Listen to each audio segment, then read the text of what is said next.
Nintendo, one of the most renowned companies in the world. From Mario to Donkey Kong, Nintendo seems to be knocking it out of the park for decades.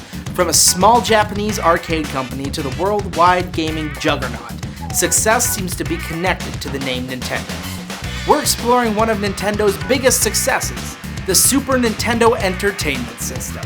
But to understand why the gaming system was so successful, we first have to look back a few years. Nintendo built on the success of its various arcade titles with the 1983 launch of the Family Computer, or Famicom in Japan. The console did so well that just 2 years later, they released an American version known as the Nintendo Entertainment System, or the NES. Hello, my name is Robert Gordon. I'm a video game collector. Alright, so the history of the Super Nintendo is sort of weird. Nintendo didn't really intend to make it originally. They had this cool console called the NES. It had like full market dominance, something like 80-90% of the market, compared to the other consoles that were around, like the Atari 7800 or the Sega Master System. Neither of those sold very well at all in North America. And he was right. After a massive year-long recession, it's hard to understand how significant the NES was for the gaming industry. Its standardized business models for all future gaming companies gave home to several iconic hits such as the Mario Brothers and made Nintendo a titan in the gaming world. Then 4 years later in 1989, Nintendo was able to top itself, releasing the godfather of portable gaming devices, the Game Boy. Game Boy. It's portable, it's in stereo, and its games are interchangeable. Game Boy comes complete with batteries and the outrageous new game Tetris. And for head-to-head competition, use Video Link and blow your opponent away. Game Boy, only from Nintendo. Now you're playing with power, portable power. Running off of 2 AA batteries, the Game Boy sold almost 120 million units during the system's run, which brings us up to the year 1991. The public was done with 8-bit systems, such as the NES and Sega 1000, and looking for something cooler, faster, and higher resolution than anything they've had before. With that came the Sega Genesis.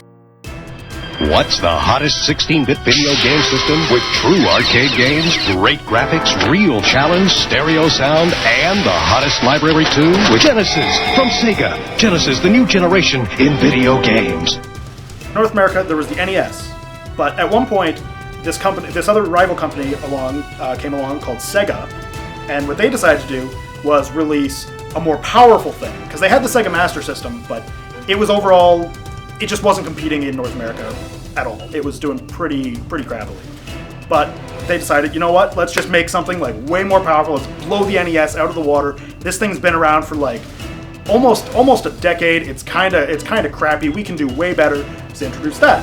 And Nintendo suddenly starts losing market share for the first time in the entire company's history in North America. Released in 1989, the Sega Genesis offered twice the amount of bitrate, going from 8-bit to 16-bit.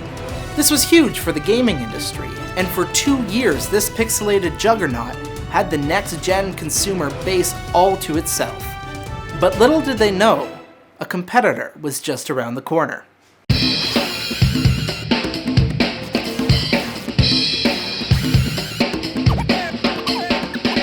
Nintendo executives were initially reluctant to designing a new system, but as the market transitioned to the newer hardware, Nintendo saw the erosion of the commanding market share it had built up with the NES. So in 1991, Nintendo released their 4th generation console, the Super Famicom. It was released in Japan with an initial shipment of 300,000 units that were sold out within hours. Then, on August 23, 1991, the Super Famicom was released in America, renamed the Super Nintendo Entertainment System. It was an instant success, becoming Nintendo's 3rd best-selling home console with the help from an impressive game library that included Super Mario World, The Legends of Zelda: A Link to the Past, Super Metroid, and Donkey Kong Country. This combo of the new console and the impressive lineup of games, the Super Nintendo Entertainment System quickly started taking back Nintendo's dominant shares of the marketplace once it hit stores. Bitter about the success of the Super Nintendo, a war began between Sega and Nintendo. Ads by both companies began comparing each other's consoles, stating theirs were better than the other. Collins free. What Nintendon't?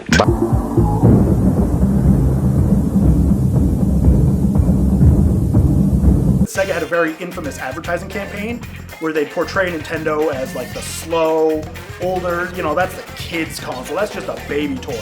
Sega, like that's a real man's console, apparently.